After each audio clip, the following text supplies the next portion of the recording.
அனைவருக்கும் வணக்கம். இந்த பதிவில் ஜோதிடத்துல நிறைய பேருக்கு இருக்கக்கூடிய ஒரு கேள்வி, நிறைய பேருக்கு இருக்கக்கூடிய ஒரு சந்தேகம், ஏகப்பட்ட பேர் என்கிட்டயும் இதை கேட்டிருக்காங்க. முக்கியமா ஜாதகம் பார்க்கும்போது என்ன கேள்வின்னு பாத்தீங்கன்னா, ஒரு அவயோகர் எப்போது அவர் ஒரிஜினல் அவயோகராக மாறுவார்? எப்படி? ஒரு அவயோக கிரகம், நம்மளுக்கு ஜாதகத்துல 5 அவயோக கிரகங்கள் இருக்கு. ஒரு மனிதனுடைய ஜாதகத்துல 5 அவயோக கிரகங்கள் இருக்கு. அந்த 5 அவயோக கிரகங்கள்ல யாரு ஒரிஜினல் அவயோகர், அதை எப்படி கண்டுபிடிக்கிறது? ரைட்டா? மக்களுக்கு ஏன் நிறைய கேள்விகள் வருதுன்னு கேட்டீங்கன்னா, அதுவும் முக்கியமா என்கிட்ட ஜாதகம் பார்க்கும்போது, என்கிட்ட ஜாதகம் பார்க்கறவங்க, ஜோதிடமே தெரியாதவங்க கொஞ்சம் பேர் தான் வருவாங்க. ஆனா நிறைய அதை படிக்கிறவங்க, ரொம்ப இன்டெலிஜென்ட்டான பர்சன் தான் என்கிட்ட நிறைய பேர் ஜாதகம் பார்ப்பாங்க. இது சந்தோஷமான ஒரு விஷயம். நான் அவங்களுக்கு எக்ஸ்பிளைன் பண்றதுக்கும் எனக்கு ஈஸியா இருக்கும், அவங்களுக்கு புரியும். ஏன்னா என்னுடைய வீடியோல டெக்னிக்கலா தான் நிறைய இருக்கும். பொதுவா அடுத்த வருஷம் யார் கோடீஸ்வரர் ஆக போறா, அடுத்த வருஷம் யார் வீடு கட்ட போறான்லாம் பொதுவான பலன்லாம் இருக்காது. டெக்னிக்கலா தான் நிறைய வீடியோஸ் இருக்கும். சோ அதனால என்ன ஃபாலோ பண்றவங்க, என்கிட்ட நிறைய பேர் ஜாதகம் பாக்குறவங்க, ஜோதிடத்தோடைய ஏகப்பட்ட அறிமுகம் அவங்களுக்கு ஆல்ரெடி கிடைச்சிருக்கும்.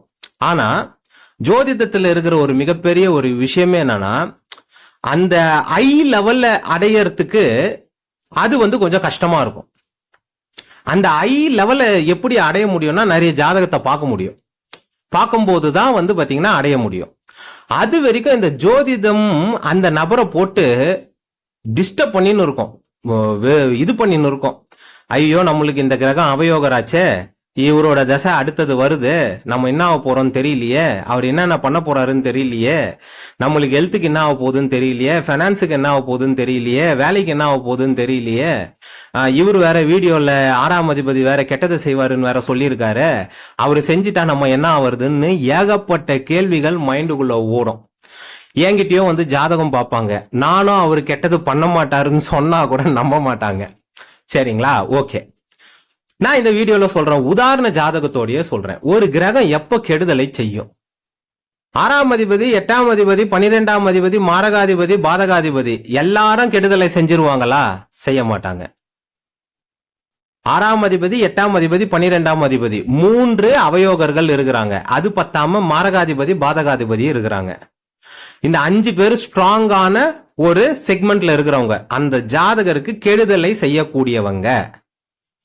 ஒரு மனிதனுக்கு ஒரு விபத்தாவுது, ஒரு லாஸ் ஆகுது, ஒரு வேலை போகுது, ஒரு மனிதன் என்னைக்காச்சும் ஒரு நாள் இந்த உலகத்தை விட்டு உயிர் பிரியுது, அந்த மனிதனுக்கு ஒரு டைவர்ஸ் ஆகுது, அந்த மனிதனுக்கு ஒரு கெட்ட விஷயம் ஆகுது, அந்த மனிதன் பிசினஸ் எல்லாம் இழந்துட்டு ரோட்டுக்கு வராருன்னா இந்த 5 கிரகங்கள் தான் காரணமா இருக்கும். இது பொதுவான ஒரு விஷயம். ஆனா அந்த 5 கிரகத்துல ஒரிஜினல் அவயோகர் யாரு? ஒரிஜினலா அந்த ஜாதகத்தை போட்டு மெதிக்கக்கூடிய கிரகம் எது? அது 6ஆம் அதிபதியா, 8ஆம் அதிபதியா, 12ஆம் அதிபதியா, மாரகாதிபதியா, பாதகாதிபதியா? சில ஜாதகத்துல இந்த 5 பேருமே தூக்கி போட்டு மெதிக்காம, சம்பந்தமே இல்லாம வேற கிரகம் அவயோகரா நின்னு வேலை செஞ்சுன்னு இருக்கும். அந்த கொடுமையும் சில ஜாதகத்துல இருக்கும். அவயோகர்னு நினைச்சுன்னு இருக்கிற யாருமே அவயோகரா இருக்க மாட்டாங்க. யோகர்னு நினைச்சுன்னு இருக்கிறவங்க போய் அவயோகத்தை செய்வாங்க. நான் கூட நிறைய வீடியோல இதை சொல்லியிருக்கேன். ஒருத்தருக்கு லக்னாதிபதி அந்த தசா புக்திக்குள்ளேயே அவருக்கு ஒரு வியாதியை கொடுத்து அந்த மனிதரை காலியே பண்ணிட்டாங்க. லக்னாதிபதி தசை புக்திக்குள்ளேயே ஒரு வியாதிய கொடுத்து அந்த புக்தி முடியறதுக்கு 6 மாசம் முன்னாடியே அந்த மனிதர் இந்த உலகத்தை விட்டு போயிட்டார். சோ ஒரிஜினல் அவயோகர் யாரு, எப்படி கண்டுபிடிக்கிறது? அவ்வளவு ஈஸியான சப்ஜெக்ட் கிடையாது அது. ரைட்டுங்களா? நான் சொல்றேன், உங்களுக்கு புரியுதா பாருங்க. ஒரு அவயோகர் இருக்கிறார், 6ஆம் அதிபதி, 8ஆம் அதிபதி, 12ஆம் அதிபதி, மாரகாதிபதி, பாதகாதிபதி. ரைட்டா? இவரு திருக்பலம் அடையாம, சரிங்களா, திருக்பலம் அடையாம ஜாதகத்துல எங்கேயோ ஒரு இடத்துல போய் உக்காந்து இருக்காரு. ரைட்டா? அவரு உக்காந்துன்னு இருக்கிற சாரம் இருக்குது பாத்தீங்களா, அந்த சாரம் அந்த ஜாதகத்தோடைய அவயோக சாரத்துல உட்காரணும். அந்த அவயோக சாரத்துல போய் உக்காந்த உடனே அந்த அவயோக கிரகம்னு ஒண்ணு இருக்கும். அந்த அவயோக கிரகம் கெட்ட இடத்துல போய் உக்காரணும். ரைட்டா? கெட்ட இடத்துல போய் உக்காரணும். கெட்ட இடத்துல உட்காந்து அந்த கிரகம் திருக்பலமே அடையாம இருக்கணும். புரியுதுங்களா? திருப்பியும் சொல்றேன். ஒரு அவயோக கிரகம், அது 6ஆம் அதிபதியா இருக்கலாம், 8ஆம் அதிபதியா இருக்கலாம், 12ஆம் அதிபதியா இருக்கலாம், மாரகாதிபதியா இருக்கலாம், பாதகாதிபதியா இருக்கலாம். ரைட்டா? இந்த கிரகம் உங்க ஜாதகத்துல எங்கேயோ ஒரு இடத்துல போய் உக்காந்து அவயோக நட்சத்திரத்துல உக்காந்து இருக்கணும். அந்த ஜாதகத்தோடைய இன்னொரு அவயோகர், நான் சொன்னேனே 6ஆம் அதிபதி, 7ஆம் அதிபதி, 6ஆம் அதிபதி, 8ஆம் அதிபதி, 12ஆம் அதிபதி, மாரகாதிபதி, பாதகாதிபதி, அந்த கிரகம் வேற ஒரு அவயோகரோடைய சாரத்துல உக்காந்து அந்த கிரகம் இருக்குல்ல, அந்த கிரகம் ஒரு கெட்ட இடத்துல உட்காரணும். உங்களுக்கு முக்கியமான ஃபர்ஸ்ட் நீங்க நோட் பண்ற கிரகம் கெட்ட இடத்துல உட்காரணும்லாம் அவசியம் கிடையாது. அவரு கெட்ட கிரகத்தோட சாரத்துல உட்காந்து அந்த சாரநாதன் இருக்கிறாரு பாத்தீங்களா, அவரு கெட்ட இடத்துல உட்காந்து திருக்பலம் அடையாமல் இருந்ததுன்னா அந்த மெயின் கிரகம் இருக்குது பாத்தீங்களா, அது மிகப்பெரிய கெடுதலை செய்வதற்கு தகுதியானது. அதுதான் ஒரிஜினல் அவயோகர். நான் உதாரணம் ஜாதகம் போடுறேன், திருப்பியும் உங்களுக்கு புரியுற மாதிரி ரொம்ப எளிமையா சொல்றேன். ஒரு அவயோக கிரகம் 6ஆம் அதிபதியா இருக்கலாம், இல்ல 8ஆம் அதிபதியா இருக்கலாம், இல்ல 12ஆம் அதிபதியா இருக்கலாம், மாரகாதிபதியா இருக்கலாம், பாதகாதிபதியா இருக்கலாம். அவரு போய் அவயோக இடத்துல உட்காரணும்னு அவசியமே கிடையாது. ஏதோ ஒரு இடத்துல போய் 5ஆம் இடத்துல உட்காரலாம், லக்னத்துல உட்காரலாம், 9ஆம் இடத்துல உட்காரலாம், எங்க வேணாலும் உட்காந்துக்கலாம். ஆனா அவர் திருக்பலம் அடையாமல், ரைட்டா? செகண்ட் பாயிண்ட்டுக்கு ஒண்ணு இருக்கு, வரேன், அது இன்னும் ஷாக்கிங்கா இருக்கும்.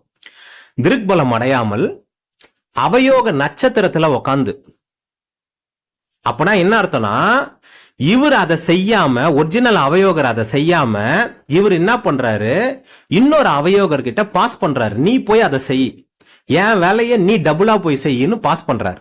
ரைட்டா? அவர் அந்த நட்சத்திர நாதன் ஒரு கிரகம் இருக்கும்ல, அந்த கிரகம் போயிட்டு ஒரு அவயோக இடத்துல உட்காரணும். உக்காந்து அந்த கிரகம் திருக்பலம் அடையாமல் இருக்க வேண்டும். அப்பனா என்ன அர்த்தம், அந்த கிரகத்தோடைய தசை, அந்த ஒரிஜினல் கிரகத்தோடைய தசை வரும்போது அந்த அவயோகமும் நடக்கும், அந்த கிரகத்தோடைய ஆதிபத்தியமும் நடக்கும். சாரத்தின் வழியாக இன்னொரு கிரகம், அது வேற அவயோகம், அவயோக கிரகம், அதனுடைய ஆதிபத்தியமும் நடக்கும். அது உக்காந்துன்னு இருக்கிறது வேற தப்பான இடம், அதோட ஆதிபத்தியம் வேற நடக்கும். எல்லாம் சேர்ந்து இவங்க திருக்பலம் அடையாம வேற இருக்கிறாங்க. எல்லாத்தையும் போட்டு அந்த கிரகம் மிகப்பெரிய அந்த மனிதனுக்கு கெடுதல் செய்வதற்கு தகுதி படைத்தது. இது நிறைய பேருக்கு புரியாது, ஜோதிடம் ஓரளவுக்கு தெரிஞ்சிருந்தாதான் புரியும்.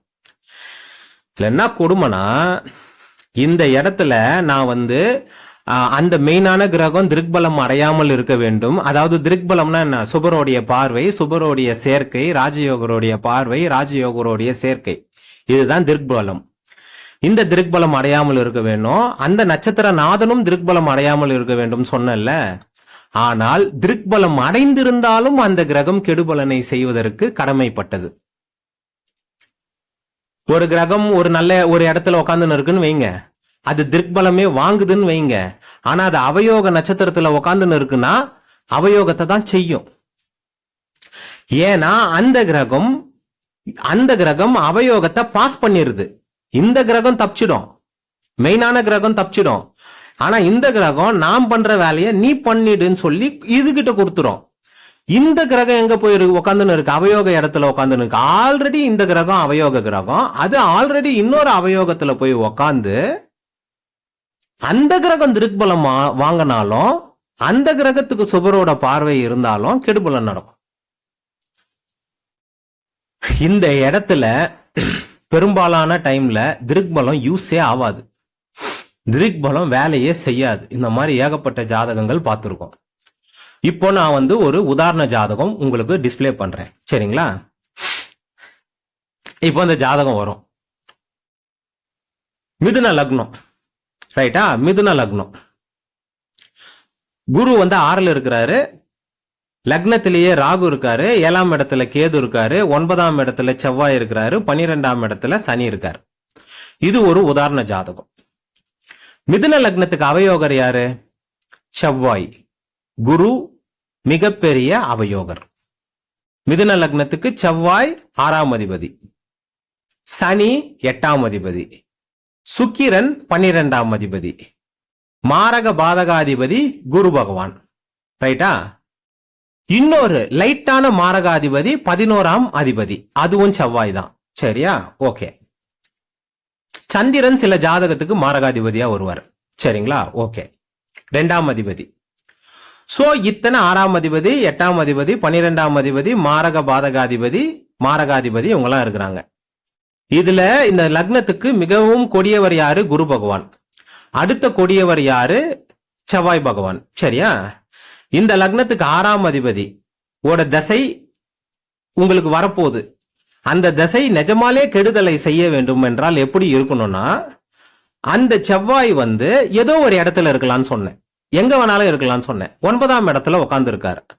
ஆனா எங்க உட்கார்ந்து இருக்காருன்னா, குருவோட நட்சத்திரத்துல உட்கார்ந்துன்னு இருக்காரு. புரட்டாதி நட்சத்திரத்துல உட்கார்ந்து இருக்காரு. கும்பத்துல புரட்டாதி நட்சத்திரத்துல குருவோட நட்சத்திரத்துல செவ்வாய் உட்கார்ந்துன்னு இருக்காரு. ரைட்டா?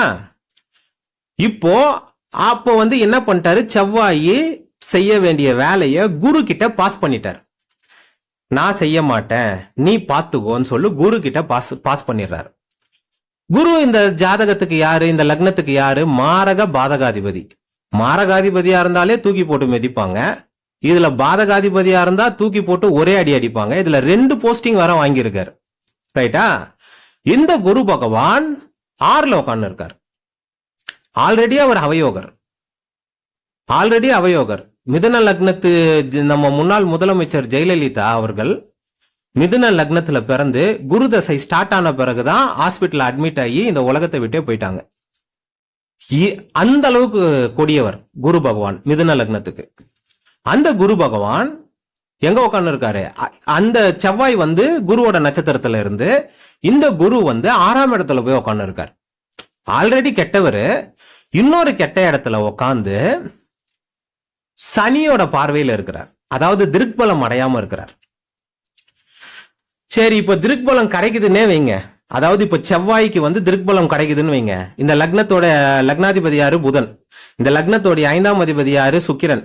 இந்த 2 பேரும் 3ஆம் இடத்துல சிம்மத்துல உக்காந்து செவ்வாய பார்த்தாலும் யூஸ் கிடையாது,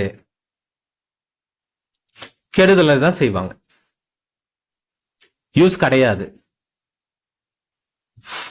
இந்த லக்னத்தின் அதிபதி லக்னாதிபதி புதன் 6ஆம் இடத்துல குருவோட இணைந்து இருந்தாலும் கெடுபலனை தான் செய்வார். புரியுதுங்களா? நான் ஸ்டார்டிங்ல என்ன சொன்னேன்? ஒரு கிரகம் அவர் ஒரிஜினல் அவயோகர்னு எப்படி கண்டுபிடிக்கிறது? அவர் எங்கன்னா போய் உட்கார்ந்து இருப்பார். அவர் அவயோக நட்சத்திரத்தில் உட்கார்ந்து அந்த அவயோக கிரகம் ஒரு அவயோக இடத்துல அவரு அவயோகரா இருந்து அவர் ஒரு அவயோக இடத்துல உட்கார்ந்து திருக்பலம் அடையாமல் இருந்தால் அந்த கிரகம் தான் மிகப்பெரிய கெடுபலனை செய்யும். இத அப்படியே நல்லதுக்கு மாத்தலாம். இப்ப அவயோக கிரகம் அவயோகத்தை தான் செய்யும்னு சொன்னேன். ஒரு யோக கிரகம் எப்போ ஒரிஜினலா ஃபுல்லா ஃபேண்டாஸ்டிக்கா அருமையா அந்த நபருக்கு யோகத்தை செய்யும். அது எப்படின்னா, இப்போ ஒரு லக்னாதிபதி, ரைட்டுங்களா? உங்களுக்கு குரு தான் லக்னாதிபதியா இருக்கிறாருன்னு வைங்களேன். ரைட்டுங்களா? நீங்க இப்போ குருவோட லக்னத்துல பிறந்திருக்கிறீங்க. இப்போ தனுசு லக்னத்துல பிறந்திருக்கிறீங்க. குரு தான் உங்களுக்கு லக்னாதிபதி. அந்த லக்னாதிபதி உங்களுக்கு நற்பலனை செய்ய வேண்டும் என்றால் அந்த குரு பகவான் சூரியனுடன் நட்சத்திரத்தில் அமர்ந்து அந்த சூரியன் சிம்மத்தில் அமர்ந்து இல்ல லாபஸ்தானத்துல நீச்ச பங்கம் அடைந்து ஸ்ட்ராங்கா இருந்து வேற குருவோட பார்வை, சுக்கிரனோட பார்வை, புதனோட பார்வை, சுக்கிரனோட சேர்க்க, புதனோட சேர்க்க இல்ல பௌர்ணமி சந்திரனோட பார்வையில இருந்தால் அந்த குருவோடைய தசை அளப்பரிய யோகத்தை செய்யும். அவயோகத்துக்கு ஒரு எக்ஸாம்பிள் போட்டேன். யோகத்துக்கு நான் சொல்றேன், திருப்பியும் சொல்றேன். இப்போ குரு நீங்க தனுசு லக்னத்துல பிறந்திருக்கிறீங்க. குரு பகவான் உங்களுக்கு முழு யோகராக எப்போ வருவார்னா, குரு ஒரு இடத்துல உட்காந்துன்னு இருக்காரு. ஆனா சூரியனோட நட்சத்திரத்துல உட்காந்துன்னு இருக்காரு. அந்த சூரியன் சிம்ம வீட்டுல ஆட்சி பெற்று அமர்ந்து இருக்கிறார். ரைட்டுங்களா? ஆப்போசிட்ல கும்பத்துல பௌர்ணமி சந்திரன் இருக்கிறார், சூரியனோட புதனும் சுக்கிரனும் சேர்ந்து இருந்தால் அந்த குரு தசை மிகப்பெரிய நற்பலனை அந்த மனிதருக்கு செய்யும். மிகப்பெரிய நற்பலனை செய்யும். புரியுதுங்களா? அதே மாதிரி இந்த செவ்வாய் அவயோக நட்சத்திரத்துல உக்காந்து அந்த அவயோகர் கெட்ட இடத்துல உக்காந்து அதுவும் திருக்பலம் வாங்காம இந்த காம்பினேஷன், இப்ப நான் உதாரண ஜாதகம் போட்டோம் பாத்தீங்கன்னா, இந்த காம்பினேஷன் 100% கெடுபலனை செய்யும். இந்த இடத்துல திருக்பலம் அடையும் போது கொஞ்சம் ஒரு 20% 30% அதுல நற்பலன் கலந்திருக்குமே தவிர கெடுபலன் தான் மெஜாரிட்டியா நடக்கும். ஆனா அந்த 20% 30% நற்பலனோடைய அந்த திருக்பலனோடைய பவர் இந்த காம்பினேஷனுக்கு செட் ஆகாது. இதுதான் பிரச்சனை. ரைட்டுங்களா? பாருங்க, இப்ப நீங்க என்கிட்ட என்ன கேள்வி கேக்குறீங்கன்னா, இப்ப எடுத்த உடனே அப்படியே சார் இவர் எனக்கு 8ஆம் அதிபதி, இவர் எனக்கு கெடுதலை செஞ்சிருவாரான்னு கேக்குறீங்க. அப்படிலாம் கிடையாது. இதே இந்த செவ்வாய் சுக்கிரனுடைய நட்சத்திரத்துல உட்கார்ந்து இருந்தா செய்ய மாட்டாரு. இப்ப இந்த செவ்வாய் இதே மிதுன லக்னத்துக்கு எடுத்துக்கலாம். செவ்வாய் இருக்கிறாரு லாபஸ்தானத்துல 11ஆம் இடத்துல பரணி நட்சத்திரத்துல சுக்கிரனோட நட்சத்திரத்துல உட்கார்ந்து இருந்தா செய்ய மாட்டாருங்க.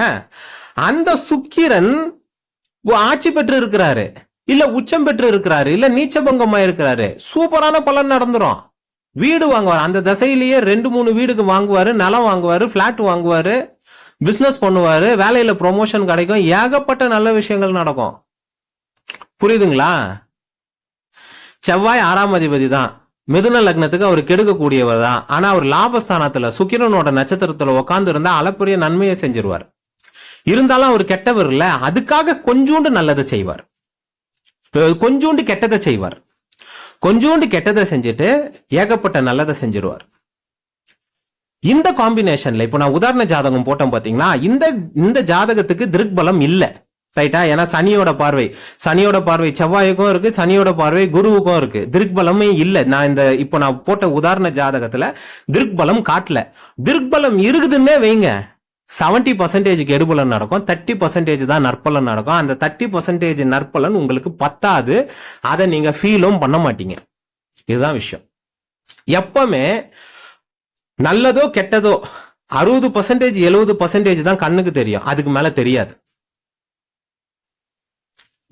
அதுக்கு இப்போ உங்களுக்கு ஒரு கிரகம் 70% நற்பலனை செய்யுது, 30% கெடுபலனை செய்யுது. ஆனா அந்த 30% கெடுபலன் உங்க கண்ணுக்கு தெரியாது.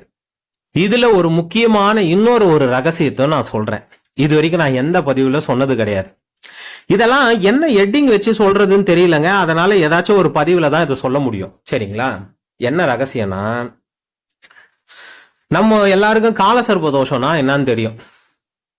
காலசர்ப தோஷம்னா என்ன? ராகு கேதுக்குள்ள எல்லா கிரகங்கள் அடைப்பட்டு இருப்பது. ரைட்டா? இதுதான் காலசர்ப தோஷம். சாரத்தை வைத்தும் காலசர்ப தோஷம் நிர்ணயிக்கப்படுகின்றது. இத பர்டிகுலரா நான் தான் ஏதோ என்னோட சின்ன அறிவை வச்சு கண்டுபிடிச்சிருக்கேன். நீங்க வேணா டெஸ்ட் பண்ணி பாருங்க. டெஸ்ட் பண்ணி பார்த்துட்டு நீங்க நிறைய ஜாதகம் பார்க்கிறவர்களாக இருந்தீங்கன்னா இதை டெஸ்ட் பண்ணி பார்த்துட்டு எனக்கு சொல்லுங்க, மெசேஜ் பண்ணுங்க, இல்ல கமெண்ட்ல கூட சொல்லுங்க. ரைட்டா? சாரத்தை வைத்தே காலசர்ப தோஷத்தை நான் அனலைஸ் பண்ணியிருக்கிறேன். அது எப்படின்னு கேட்டீங்கன்னா, இப்போ சாரம் இருக்கு, 5 கிரகங்களும் ராகுவோட சாரத்திலேயே நிக்குதுன்னு வைங்களேன், அது காலசர்ப தோஷத்துக்கு சமமானது. அதே மாதிரி 5 கிரகங்கள் கேதுவோட நட்சத்திரத்திலேயே நிக்குதுன்னு வைங்களேன், அதுவும் காலசர்ப தோஷத்துக்கு சமமானது. அந்த மனிதனுக்கு நிறைய தடைகள் ஏற்படும். காலசர்ப தோஷம்னா என்ன? நிறைய தடைகள் ஏற்படும். ரைட்டா? 5 கிரகங்கள் ராகுவோட சாரத்திலேயே இருக்கு, நல்லது கிடையாது. 5 கிரகங்கள் கேதுவோட சாரத்திலேயே இருக்குது, நல்லது கிடையாது. அதே மாதிரி சாரத்துல 4 கிரகம் ஒரே கிரகமாக இருந்து அது அவயோக கிரகமாக இருக்கக்கூடாது. இப்போ உங்களுக்கு 6ஆம் அதிபதி, 8ஆம் அதிபதி, 12ஆம் அதிபதி, இல்ல மாரகாதிபதி, பாதகாதிபதி, 4 கிரகத்துக்கு மேல அந்த ஒரே கிரகம் அவயோக கிரகம் சாரத்துல இருக்கக்கூடாது. அதுவும் கொஞ்சம் நல்ல காம்பினேஷன் கிடையாது. எல்லாம் நிறைய ஜாதகத்துல பார்த்திருக்கேன். ரைட்டா? ஒரு பையன், அவன் சினிமா இண்டஸ்ட்ரி, அவனுக்கு 5 கிரகம் வந்து பாத்தீங்கன்னா ராகுவோட சாரத்துல இருக்கும், ராகுவோட கால்ல இருக்கும். அவன் நிறைய பெண்களுடன் பழக்கம் ஏற்பட்டு அவன் ஒரு மாதிரி போயிட்டு ஒரு மாதிரி தொழில்ல இறங்கி ஒரு மாதிரி போயிட்டு அப்படியே வந்து அந்த பையன் ஆக்சுவலி நல்ல வசதி உள்ள ஒரு பையன் தான், நல்ல ஃபேமிலி தான், நல்ல எல்லாம் இருந்தது. 5 கிரகம் ராகுவோட சாரம். அவனை சினிமா கூட்டின்னு போய் பெண்களோட சம்பந்தம் ஏற்பட்டு நிறைய பெண்களோட சம்பந்தம் ஏற்பட்டு டோட்டலா அழிஞ்சி எல்லாம் வாஷ் அவுட். இதெல்லாம் நடக்கிறதுக்கு முன்னாடியே 7-8 வருஷத்துக்கு முன்னாடி நான் சொன்னேன், கேட்கல. 7-8 வருஷத்துக்கு முன்னாடியே கூப்பிட்டு உட்கார வச்சு இது வேற மாதிரி போய் முடிஞ்சிரும், உன்னை ரோட்டுக்கு கொண்டு வந்துரும் சொன்னேன், கேட்கல. 5 கிரகம் ராகுவோட சாரத்துல இருக்கும். எந்த கிரகத்தோடைய தசை வந்தாலும் அது ராகு கிட்டேயே, எந்த கிரகத்தோடைய தசாபுக்தி அந்தரம் வந்தாலும் ராகு கிட்டேயே போகும். ராகு என்ன கொடுப்பார்? போகத்தை கொடுப்பார், ஆசையை கொடுப்பார். இதை பண்ணு, அதை பண்ணு, இதை பாரு, அதை பாரு, இங்க போ, அங்க போன்னு சொல்லி அந்த மனிதனை ஆசைக்குள்ளேயே உட்கார வச்சு அப்படியே காலி பண்ணிடுவார். இதே மாதிரி 5 கிரகம் ராகுவோட சாரத்துல இருந்தாலும் கேதுவோட சாரத்துல இருந்தாலும் 5 கிரகங்கள் அவயோகர்களுடைய சாரத்துல இருந்தாலும், சில பேருக்கு 4 கிரகம் அவயோகருடைய சாரத்துல இருந்தாலும் கெடுபலன் நடக்கிறத பாக்குறோம். சில பேருக்கு 5 கிரகம் 6 கிரகம் 7 கிரகம்லாம் ராகு ஒரே கிரகத்தோட சாரத்துல இருக்கும். அது யோகரோட சாரத்துல இருந்தா மிகப்பெரிய வளர்ச்சி ஏற்பட்டுரும், அவயோகருடைய சாரத்துல இருந்தா மிகப்பெரிய கெடுபலன் ஏற்படும். இது நான் கண்ட ஒரு விஷயம். இதெல்லாம் நான் என்னைக்காச்சும் புக் எழுதும் போது இதெல்லாம் நான் ஒரு தனி டாபிக்கா எழுதுறேன். இப்போ நான் மறந்துட போறேன், இந்த வீடியோல நான் சொல்லிடுறேன். சரிங்களா? நன்றி, வணக்கம், வாழ்க வளமுடன்.